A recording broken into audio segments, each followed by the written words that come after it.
আসসালামু আলাইকুম প্রিয় দর্শক, আমি সালেম সৌরভ, কৃষিবিদ। এসেছিলাম সিরাজ টেক লিমিটেড থেকে। আজকে যশোরের হামিদপুর এসেছি আমরা ছাদ কৃষি বিষয়ে জানতে। রুট টেকনোলজি বা শিকড় প্রযুক্তি নিয়ে কাজ করছেন যশোরের কৃতি সন্তান কৃষিবিদ ইবাদ আলী। আমরা আজকে এসেছি ঢাকা থেকে। তার এই ছাদ কৃষির বিষয়ে যে বিপ্লব তিনি করে চলেছেন নীরবে, এই বিষয়ে আমরা তার সাথে কথা বলবো। রুট টেকনোলজি বা শিকড় প্রযুক্তি সম্পর্কে আজকে আমরা তার কাছ থেকেই জানবো। চলুন তার কাছ থেকেই শুনি।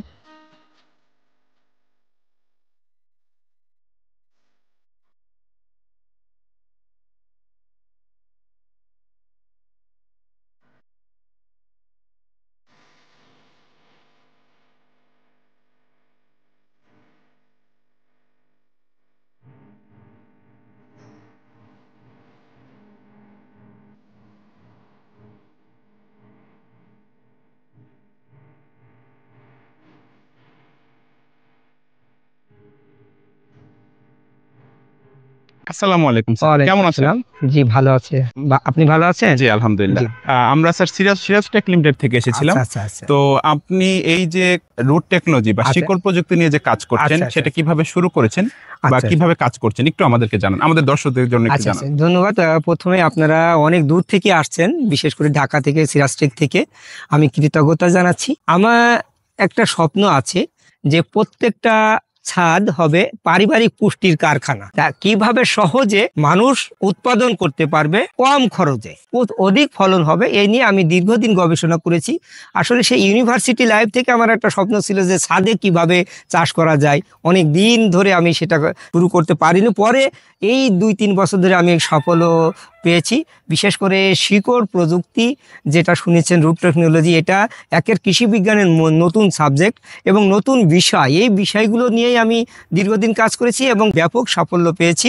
তা আমি ধাপে ধাপে বলবো, সেটা হচ্ছে শিকড় প্রযুক্তিটা হচ্ছে গাছের শিকড়ের বিন্যাস এবং গঠন অনুযায়ী মাটি, পানি এবং খাবারের ব্যবহার, পরিমিত ব্যবহারের নামই শিকড় প্রযুক্তি। আপনি জেনে অবাক হবেন যে শিকড়ের গঠনটা এক এক গাছের এক এক রকম, বিন্যাসটা এক এক গাছের এক এক রকম। আমি উদাহরণ দেই যে ধরেন পেঁয়াজ, রসুন, এগুলো সাধারণত গুচ্ছমূল, আর এগুলো মাটির গভীরে কম যায়, অর্থাৎ 3 থেকে 4 ইঞ্চি গভীরে যায়। তাহলে এই পেঁয়াজ, রসুন যদি আপনি 16 ইঞ্চি ড্রামে লাগান, তাহলে নিচের যে আরো 12 ইঞ্চি মাটি অকেজ থাকলো, তাহলে ওই মাটি থেকে সে তার ভিটামিন মিনারেল পাচ্ছে না। তাহলে আমি মাটি ব্যবহার করব সর্বোচ্চ 4 ইঞ্চি, কিন্তু পাশে যদি বাড়াই দিতে পারি তাহলে ওর প্রোডাকশন 3 গুণ 4 গুণ বেড়ে যাবে।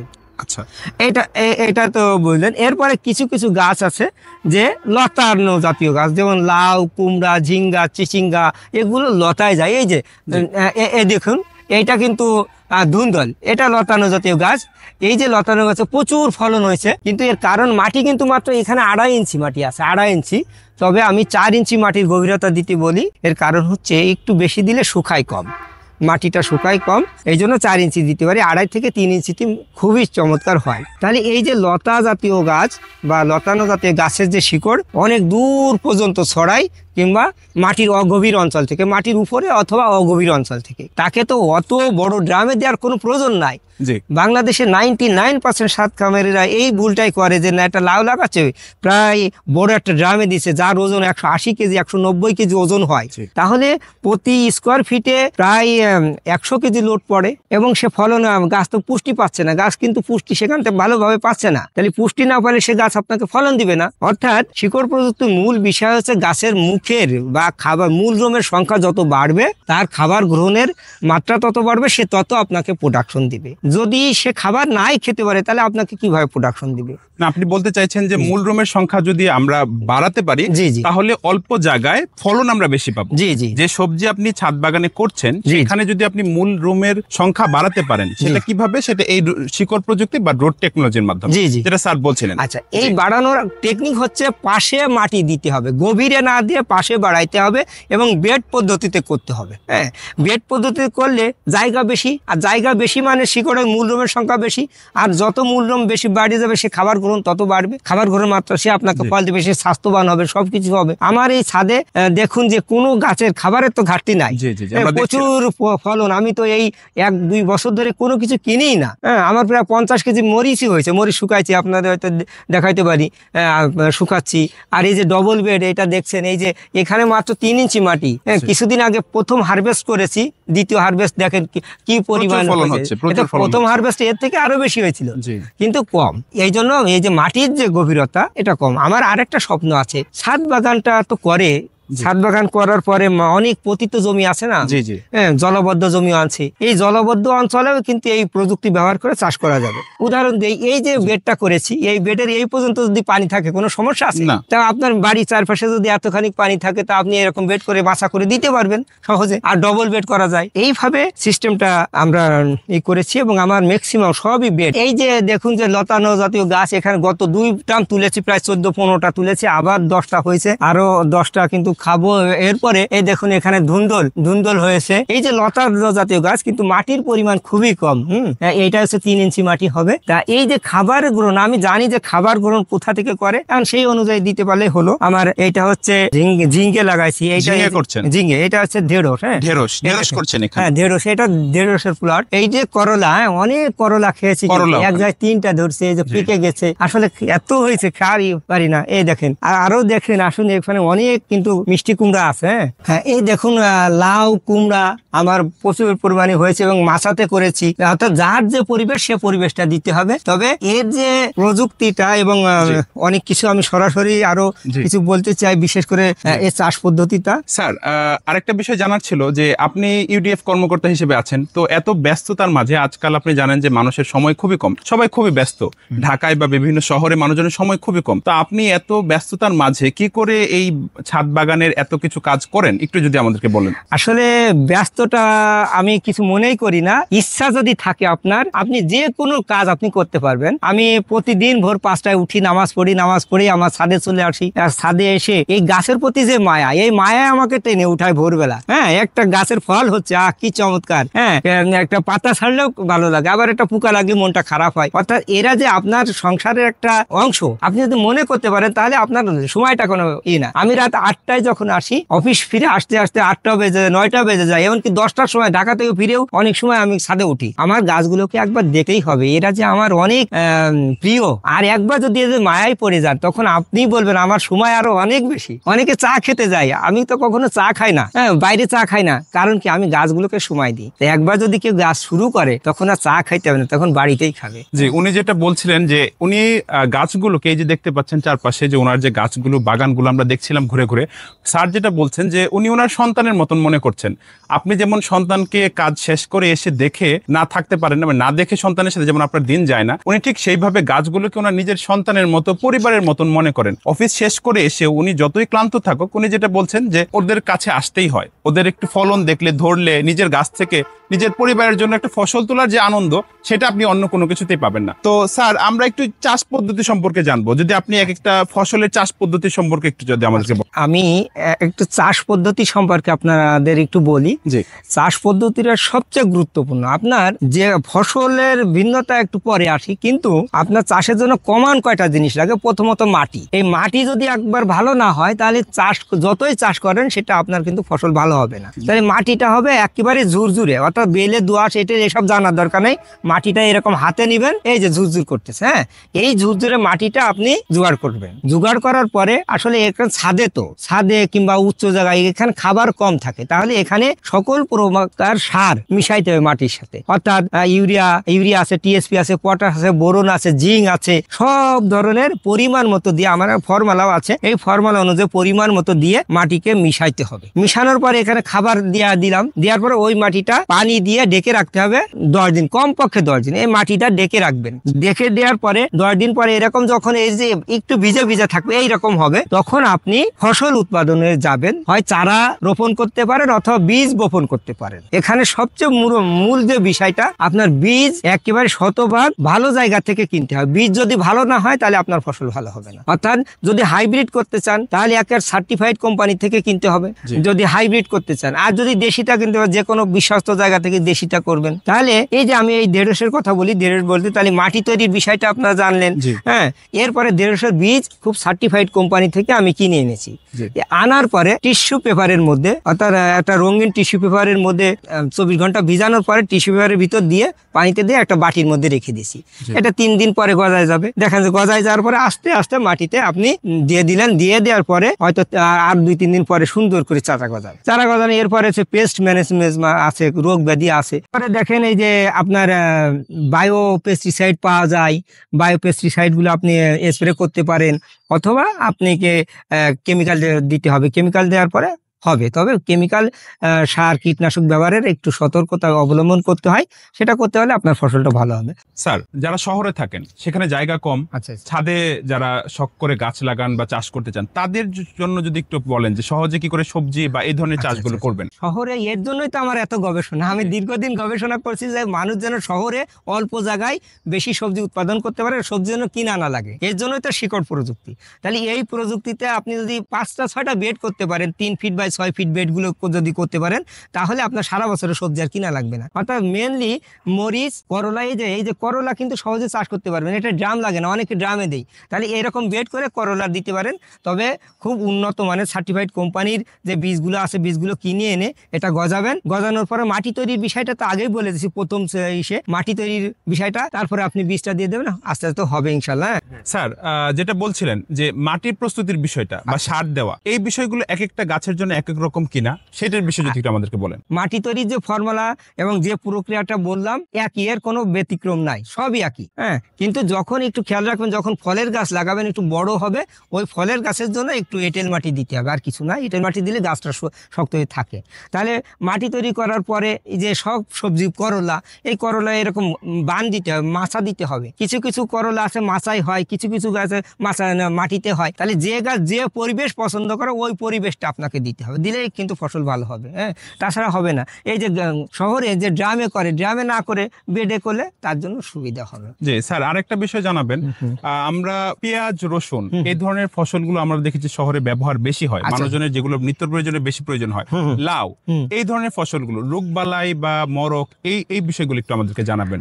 হ্যাঁ হ্যাঁ, আসলে রোগবালাই সাধারণত আমি যদি পেঁয়াজের ক্ষেত্রে বলি, পেঁয়াজের ক্ষেত্রে রোগ সাধারণত দুটো হয়। একটা ছত্রাকনাশক, প্রচুর পরিমাণে ছত্রাক হয়, তাহলে ছত্রাকনাশক দিতে মাটিতে ছত্রাকনাশক দিতে হবে। হ্যাঁ, আর ছত্রাকনাশক তা পাওয়া যায়, বায়ো ফার্টিলাইজার পাওয়া যায়, বায়োডার্মা পাওয়া যায়, ওইগুলো ব্যবহার করলে ওই রোগটা হবে না।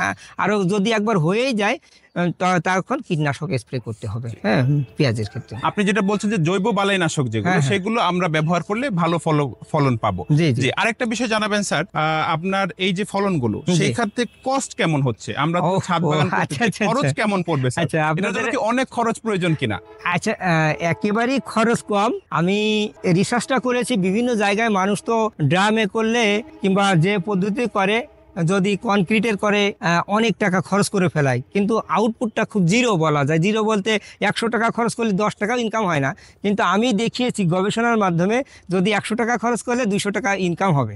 আমি একটু বলি, 3 ফিট বাই 6 ফিট এইরকম একটা বেড থেকে এক বছরে প্রায় 2300 টাকা সবজি পেয়েছিলাম। 2300 টাকা, হ্যাঁ, এক বছরে। অর্থাৎ 4-5টা ফসল করেছি, একটা লাউ খেয়েছি, 14টা লাউ পেয়েছিলাম, 80 টাকা করে দাম ছিল। ওই সময় করলা ছিল, হ্যাঁ, করলা প্রচুর করলা হয়েছিল, ভেঙে পড়তে, আমার কাছে ছবি আছে। তা এই যে 3 ফিট বাই 6 ফিট একটা বেড করতে 700 টাকা খরচ হয় পুরোটা, আর 700 টাকা করলে প্রায় 5 বছর যায়। তা 5 বছর গেলে আপনার প্রথম যদি বেডটা করতে পারেন, তাহলে 5 বছর ইজিলি করতে পারবেন। এই যে বর্তমান জিও ব্যাগ আছে, জিও ব্যাগ দিয়ে যদি একটু বেডটা করতে পারেন, সেটাও কিন্তু চমৎকার হবে। দীর্ঘদিন 15 বছর যাবে, জিও ব্যাগগুলো 15 বছর যায়, আর কাঠ দিয়ে করলে 3-5 বছর যাবে। তো আপনারা এভাবে করেন, বিশেষ করে বেড পদ্ধতি, শিকড় প্রযুক্তিতে যদি করেন, আমি বলতে পারি যে আপনার একেবারেই ছাদটা হবে পুষ্টির কারখানা। আমার জীবনে অনেক বড় স্বপ্ন তো, যে সারা বাংলাদেশ, সারা পৃথিবীব্যাপী যেন এই পদ্ধতিতে চাষ করে, জলবদ্ধ অঞ্চলগুলো চাষের আওতায় আছে, মানুষ যেন খেয়ে থাকতে পারে, হ্যাঁ, ভিটামিন মিনারেল ঘাটতি না পারে, এটাই। তার মানে আপনি বলছেন যে আমরা জিও ব্যাগ ব্যবহার করতে পারি এবং রুট টেকনোলজি যেটা, এটাও আমরা ব্যবহার করতে পারি, শিকড় প্রযুক্তি যেটা, যদি এইভাবে আমরা ফলন করি, তাহলে যেসব জায়গায় জলবদ্ধতা আছে সেই সব জায়গায় এই প্রযুক্তিটা ভালো ব্যবহার করব। জি জি জি। ঠিক আছে স্যার, চলুন অন্যদিকে যাই আমরা। স্যার দেখতে পাচ্ছি আপনার বাগানে প্রচুর কাঁচামরিচের ফলন। আচ্ছা আচ্ছা কাঁচামরিচটা খুব দরকারি এবং দেখা যাচ্ছে যে আপনার এখানে প্রচুর পরিমাণে কাঁচামরিচ হয়েছে। আচ্ছা তো একটু আমাদেরকে যদি কাঁচামরিচের চাষ পদ্ধতি বা কাঁচামরিচ আচ্ছা, যে আচ্ছা। এত ফলন হচ্ছে সেটার রহস্যটা একটু বলেন। আচ্ছা, আসলে আমি দেখেন সবই বেড পদ্ধতি করেছি। আর ওই যে শেয়ার সিস্টেমের আপনাকে বললাম যে শেয়ার সিস্টেমে কিভাবে হয়, তা দেখুন আমি কোনো ব্যারিয়ার দেইনি, অর্থাৎ কোনো টবে লাগাইনি, অর্থাৎ একটা শিকড় যেন আরেকটার মধ্যে লেগে থাকে। হ্যাঁ, এইভাবে আমার 115টা গাছ আছে, 115টা। তাহলে প্রত্যেকটা গাছে হাফ কেজি করে হইলেও কত কেজি মরিচ আমার হয়েছে, আমি যেটা শুকাইছি। তা এই জন্য আপনারা বেড পদ্ধতিতে মরিচ করতে পারেন। করার পরে আপনারা মাটি তৈরির ফর্মুলাটা ওই একই, মাটি তৈরি ফর্মুলা একই এবং বেড পদ্ধতিতে করবেন। করার পরে মরিচের সবচেয়ে বড় যে সমস্যা, পাতা কুকড়ে যায়। আমার ছাদ বাগানের পাতা কুকড়ে যায়। পাতা সাধারণত কুকড়ে দুটো কারণে, একটা হচ্ছে মাকড় লাগে, মাইট, আরেকটা হচ্ছে সাদামাছি পোকা। তা এইটা যদি প্রথম থেকেই ফুল হওয়ার আগ পর্যন্ত স্প্রে করেন ভালোভাবে, তাহলে হবে না ওই পোকা মাইটগুলো পাতার রস খাবে না। তো এইভাবে করেন। একটা বাড়িতে যদি 10টা করে গাছ থাকে তাহলে সারা বছর কখনো এই যে মরিচ কিনা লাগে না। মানে স্যার যেটা বলছিলেন আমি যতটুকু বুঝলাম যে আপনি যদি পারিবারিক চাহিদার কথা বলেন সেটা তো বাগান থেকে পূরণ হচ্ছে, পাশাপাশি আপনি অর্থনৈতিক ভাবেও লাভবান। হ্যাঁ হ্যাঁ, বাণিজ্যিক চাষ করা বাণিজ্যিক ভাবেও চাষ করা সম্ভব। জি। দেখুন এই যে এই এতটুকু একটা গাছে 50 থেকে 60টা লেবু আছে, 50 থেকে 60টা লেবু আছে এবং ভিটামিন সির প্রধান উৎস। তাই একটা বাড়িতে যদি একটা লেবু গাছ থাকে তাহলে আর বিশেষ করে ভিটামিন সির ঘাটতি হবে না। একটা লেবু গাছ থাকলে যথেষ্ট। তাহলে একটা ছাদকে সাজাইতে হবে, ওখানে ভিটামিন সি জাতীয় বিশেষ করে লেবু, পেয়ারা এগুলো ফল থাকবে। হ্যাঁ, আবার আপনার যা যা পছন্দ হয়, যে সবজি পছন্দ হয় আপনারা দিতে পারেন এবং ছাদ থেকে আপনি সহজেই এগুলো কালেকশন করতে পারবেন। আমার এই যে কুল, গত বছর এত কুল খেয়েছি, হ্যাঁ কুল খেয়েছি। আবার এই যে পাট শাক আমার খুব প্রিয়, এই দেখেন পাট শাক খুব প্রিয়, এই জন্য পাটও লাগাইছি। আমি হয়তো তুলে ফেলাই দিব। এরপর জামরুল আছে, আবার এই যে আনার আছে, অনেক কিছু আসলে শেষ করা যাবে না। স্যার এত সময় তো সবজির কথা বললেন, এখন দেখছি আপনার এখানে ফলেরও অনেক চাষ করেছেন আপনি। আচ্ছা। প্রচুর পেয়ারা ধরছে একটা ছোট গাছে এবং আপনারা দেখতে পাচ্ছেন দর্শক যে খুব অল্প মাটিতে, এটা একটু দেখবেন যে খুবই অল্প মাটিতে অল্প জায়গায় অনেক বড় একটি পেয়ারা গাছ এবং তাতে অনেক পেয়ারা হয়েছে। একটু যদি এই বিষয়ে একটু বলেন স্যার। আচ্ছা, তো যেহেতু এখন পেয়ারা ধরানোর একটা সিস্টেম আছে, হ্যাঁ সিস্টেম আছে। 6 মাসে তো পেয়ারা হয়ই, কিন্তু পেয়ারার এর আগে অর্থাৎ এখন যে মার্চ এপ্রিল যে মাস চলতে গরম সময় চলতেছে, এর 2 মাস আগে যখন এই যখন এটা একটু কুড়ি ছাড়বে, বিশেষ করে নতুন পাতা গজার আগাটা ভেঙে দিতে হবে। আগাটা ভেঙে দিলে পাশ দিয়ে এই পাশ দিয়ে দেখেন এর আগা ভাঙা ছিল, পাশ দিয়ে যে ডালগুলো প্রত্যেক ডাল থেকে 2টো করে হয়েছে।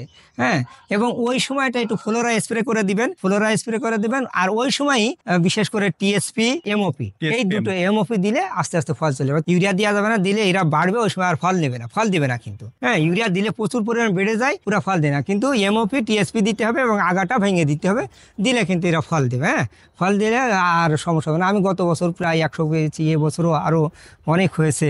হ্যাঁ, তবে পরিচর্যা প্রতিনিয়ত পানি দিতে হয়, তবে ওই যে বলছি বেডটা একটু বড় করা উচিত। 3 ফিট ব্যাসের যে বেডটা, ওই বেড বা চারি বলেন আপনারা, ড্রাম বলেন, 3 ফিট ব্যাস হইতে হবে, দিলে সবচেয়ে ভালো হবে।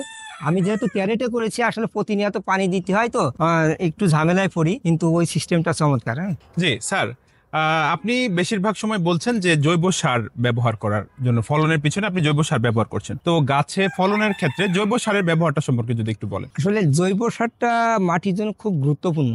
জৈব সার পানি ধরে রাখে এবং গাছের খাবার উপযোগী। হ্যাঁ, আমরা যেমন ক্ষুধা লাগলে ভাত খাই, ভাত খাওয়ারও 2-3 ঘন্টা পরে যখন এনার্জি পাই, সাথে সাথে তো এনার্জি পায় না। কিন্তু জৈব সারে একেবারে খাবার উপযোগী, ভিটামিন মিনারেল থাকে, গাছ সহজে গ্রহণ করতে পারে, ডিকম্পোজ হয়ে যায়, সহজে গ্রহণ করতে পারে। এই জন্য জৈব সার ব্যবহার করলে গাছের জন্য খুবই ভালো।